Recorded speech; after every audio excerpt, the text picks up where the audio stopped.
मनरेगा में 7 पंजी का संधारण किस तरीके से किया जाता है, इस पर पूरा ट्यूटोरियल और वीडियो हम आपके लिए लेकर आ रहे हैं। तो स्वागत है आप सबका हमारे यूट्यूब चैनल नरेगा टेच में। इसके पहले रजिस्टर क्रमांक 2 और 1 का वीडियो हमने डाल चुके हैं।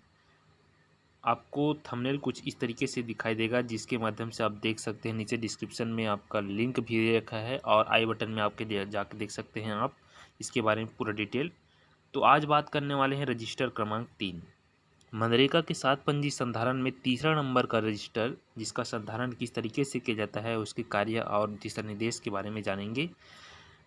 बात करते हैं मनरेगा के रजिस्टर क्रमांक 3 की। तो 3 कार्य इसमें होते हैं। कार्य की मांग होता है पहला नंबर, कार्यों का आवंटन और मजदूरी का भुगतान। किस तरीके से आप नाम देख रहे हैं, कार्य की मांग, मजदूर किस तरीके से कार्य की मांग करता है, और कार्यों का बंटवारा, उनको कौन कौन से काम दे जाते हैं और उन कामों में उनका मजदूरी का भुगतान होता है या नहीं, और कब किस तिथि में कौन से बैंक में होता है, उसकी पूरा जानकारी रजिस्टर क्रमांक 3 में देनी होती है रोजगार सहायक को।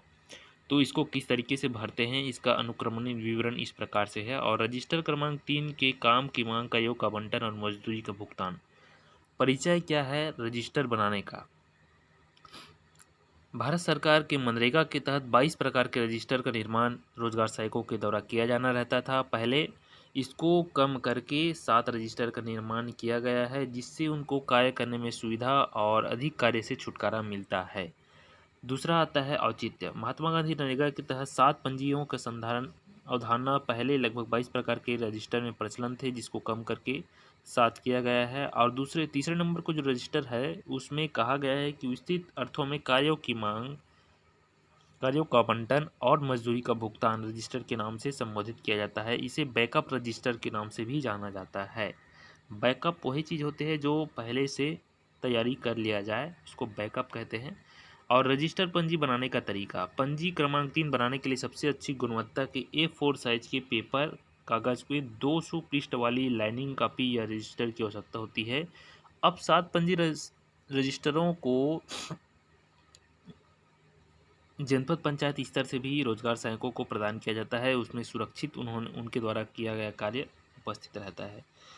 पंजी के भागों को तैयार करने का तरीका 5वां नंबर पॉइंट में हमको आता है। किस तरीके से हम उस पंजी को तैयार कर सकते हैं।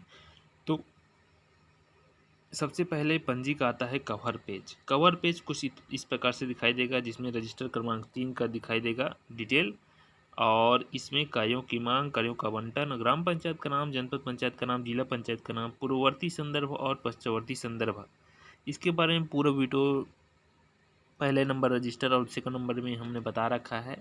आगे बात करते हैं कुछ किस तरीके से दिखेगा आपका रजिस्टर क्रमांक 3। तो चित्र में जैसे दिखाया गया है नमूना, इस तरीके से आपका रजिस्टर क्रमांक 3 दिखाई देगा, जिसमें ग्राम पंचायत का नाम, जनपद पंचायत का नाम, जिले का नाम और राज्य का नाम, साथ साथ पूर्ववर्ती संदर्भ और पश्चिमवर्ती संदर्भ यहाँ पर देखने को आपको मिलता है। भरना किस तरीके से है, पूरा प्रक्रिया आपको पहले नंबर और दूसरे नंबर वीडियो से आप देख लीजिएगा। रजिस्टर क्रमांक 3 के भीतरी पेज। रजिस्टर क्रमांक 3 के पूर्ण रूप से हस्तलिखित कार्य वाला रजिस्टर है। इसमें सबसे ज़्यादा मेहनत का कार्य होता है, जिसमें ग्राम पंचायत रोजगार सहायक एवं ग्राम पंचायत सचिव प्रविष्टि दर्ज करते हैं।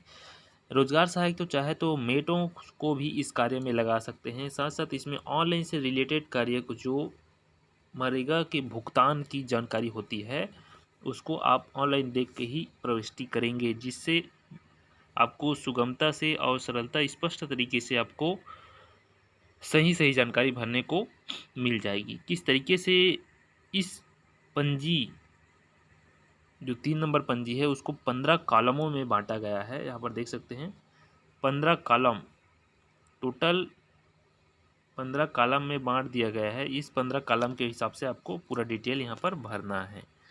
तो सबसे पहला नंबर कॉलम में आता है सरल क्रमांक डालेंगे, रोजगार कार्ड या जॉब कार्ड के बारे में जानकारी। इसके पूरा भरने की प्रक्रिया नीचे दिया गया है, लेकिन मैं यहीं से आपको बता रहा हूँ।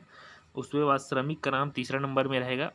श्रमिक के नाम में कार्य की मांग हेतु आवेदन, कौन से कार्य में जाने के लिए उन्होंने मांग किया, और काम की मांग दिनांक से 5वां नंबर में है, कौन से दिनांक से उन्होंने काम में जाना स्टार्ट किया। 6वां नंबर में आते हैं कितने दिनों के लिए काम मांगा गया या किया गया था, या नहीं। जैसे कि हम सप्ते भर का मास्टर रोल निकलता है जिसमें 3 दिन 4 दिन का काम करते हैं या फिर पूरे सप्ते भर का काम करते हैं, तो उसको यहाँ पर अंकित करना है। 7वां नंबर में आवंटित किए गए कार्य का कोड। हम जो काम मजदूर को देते हैं उस आवंटित किए गए कार्य का कोड यहाँ पर डालना होता है 7वां नंबर कॉलम में। आवंटित किए गए कार्य के लिए जारी मास्टर रोल क्रमांक। किसी भी हितग्राही का एक मास्टर रोल में एक नाम हो सकता है और अधिकतम 10 नाम हो सकते हैं। उस स्थिति में मास्टर रोल क्रमांक आपको डालना है। कार्य सही में किस दिनांक से उनको दिया गया और कब तक दिया गया उसके बारे में जानकारी यहाँ पर 3 दिन दिया गया, तो जो डेट है 25 से 26 तक दिया गया, एक दिन का दिया गया, तो 3 दिन का दिया गया, इसके बारे में जानकारी डालना है। 11 नंबर कॉलम में देखते हैं। 11 नंबर कॉलम में परिवार द्वारा किए गए कार्य दिवसों की संख्या। टोटल उस जॉब कार्ड में कितने दिन का काम सभी हितग्राहियों के द्वारा किया गया है, इसको भरना है। उसके बाद आता है मजदूरी भुगतान का दिनांक। उस हितग्राही की मजदूरी भुगतान कौन से दिनांक में हुई, ऑनलाइन में आपको देखकर यहाँ पर फिलअप करना है। 13वां नंबर में आता है प्रदाय मजदूरी भुगतान की राशि। जैसे कि हमने 3 दिन का काम किया, कई बार रिजेक्ट एफटीओ या फिर रिजेक्शन के कारण या अन्य चीज़ों के कारण पेमेंट रुक जाता है, उस स्थिति में आपको वहाँ पर राशि भी स्पष्ट प्रदर्शित करना है। 14 नंबर में आता है भुगतान किए गए बेरोजगारी भत्ता यदि कोई हो। बेरोजगारी भत्ता की स्थिति में दिया जाता है जब कार्य गांव में नहीं होता और 5 किलोमीटर के भीतर हम जाके कार्य करते हैं, उस स्थिति में उसके दायरे में नहीं होता कार्य, तब की स्थिति में बेरोजगारी भत्ता मजदूरों को दिया जाता है, तो उसको यहाँ पर फिलअप करना है। और 15 नंबर में आता है आपका विलंब के कारण भुगतान किया गया मुआवजा यदि हो तो।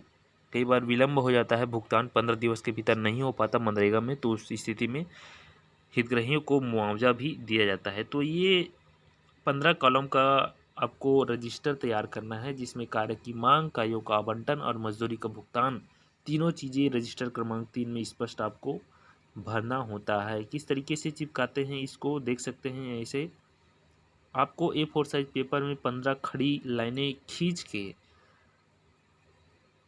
आपको चिपकाना है और भरने का तरीका जो हमने बताया है वही आपको यहाँ पर भरना है। किस तरीके से फिलअप करना है पूरी जानकारी आपको यहाँ पर मिल जाएगी।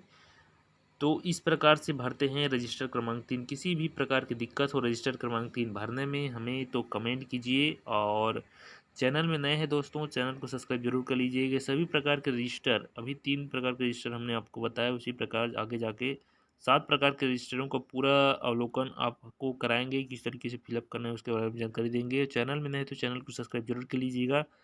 पहले नंबर और दूसरे नंबर रजिस्टर को किस तरीके से भरना है आई बटन में जाकर देख लीजिएगा, साथ साथ डिस्क्रिप्शन में नीचे लिंक दे रखा है उसके बारे में जानकारी, तो वहाँ जाकर देख लीजिएगा। बने रहिए इसी प्रकार चैनल में, नए हैं तो सब्सक्राइब जरूर कर लीजिएगा। बहुत बहुत धन्यवाद।